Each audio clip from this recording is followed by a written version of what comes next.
Hello everyone, commerce अध्ययन में हम देखने वाले हैं फाइनेंशियल मैनेजमेंट में select the source of finance.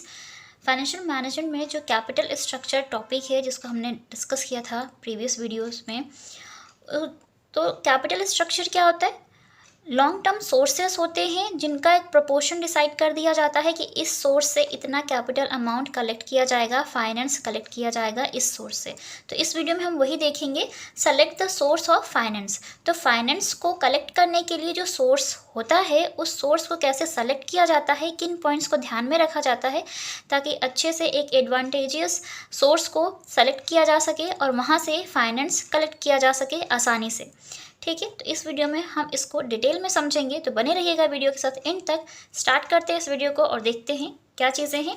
While choosing the source of finance, a financial manager makes an attempt to ensure that risk as well as cost of capital is minimum।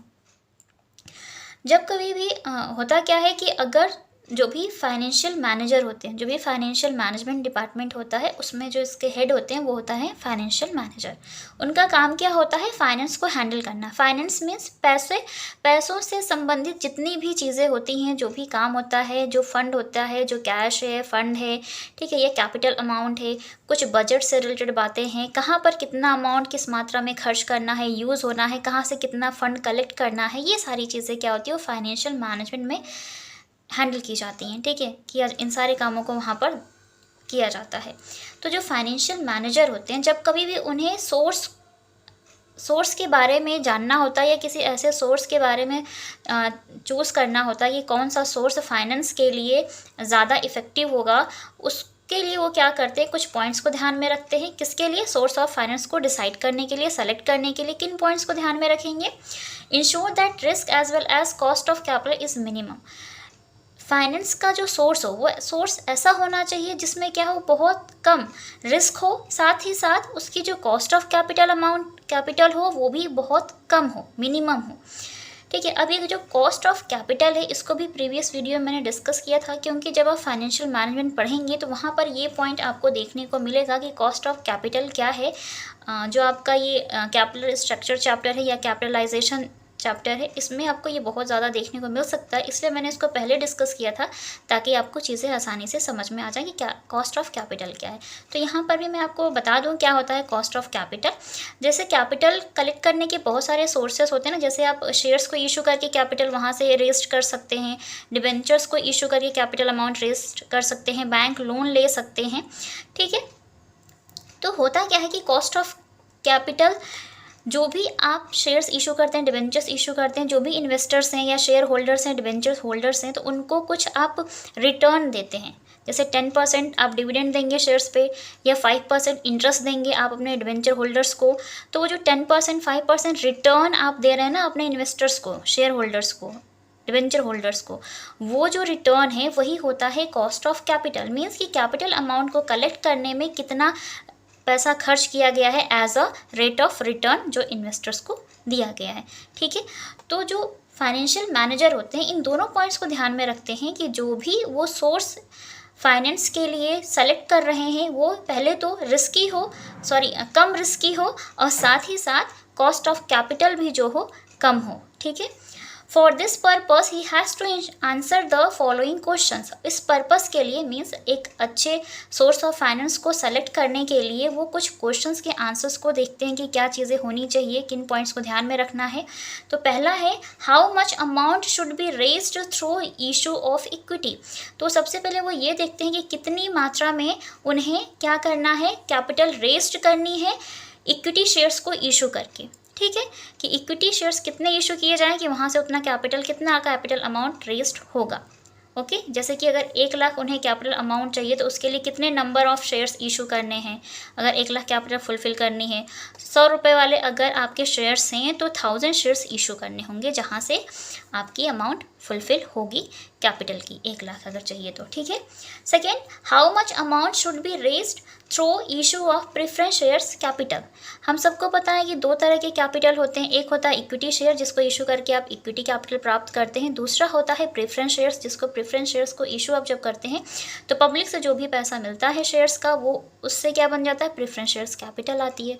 तो ये भी decide करते हैं कि preference shares कितने issue करके हम वहाँ से कैपिटल रेस्ट कर सकते हैं, तो ये भी ध्यान देते हैं वो लोग कि कितने शेयर्स इशू करने हैं जहाँ से प्रेफरेंस शेयर्स कैपिटल से कितना अमाउंट आना है, ठीक है। तो ये बातें भी ध्यान में रखनी होती हैं किसको, फाइनेंशियल मैनेजर को। तो वो इन क्वेश्चंस को ध्यान में रखते हैं और इनके आंसर्स भी खुद ही फाइंड आउट करते हैं कि कितना और कितनी मात्रा में होनी चाहिए ये सारी चीज़ें, ठीक है।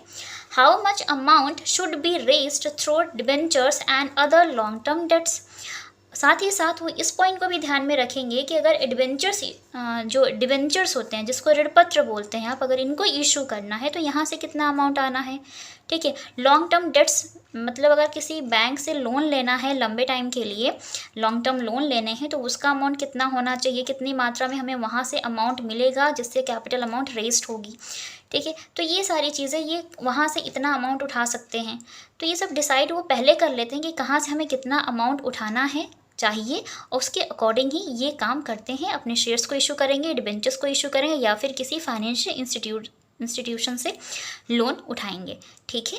तो इन क्वेश्चंस को वो अपने ध्यान में रखते हैं, okay. The financial manager weighs the pros and cons of various sources of finance and select the most advantageous sources. अगर बात करते हैं फाइनेंशियल मैनेजर की तो सबसे पहले वो वेटेज चेक करते हैं। वेटेज समझ रहे हैं कि कितना ज़्यादा उसकी क्या लाभ है क्या फ़ायदा है, उसका जो नुकसान और फ़ायदा दोनों वो देखेंगे कि किस सोर्स से हमें कितना ज़्यादा फ़ायदा होगा, कितना ज़्यादा नुकसान होगा। जैसे कि मैंने पहले भी वीडियोस में बताया है कि कुछ सोर्सेस ऐसे होते हैं जो बहुत ज़्यादा रिस्की होते हैं लेकिन कॉस्टली कम होते हैं, कुछ सोर्सेस ऐसे होते हैं जो बहुत कॉस्टली होते हैं पर रिस्की कम होते हैं।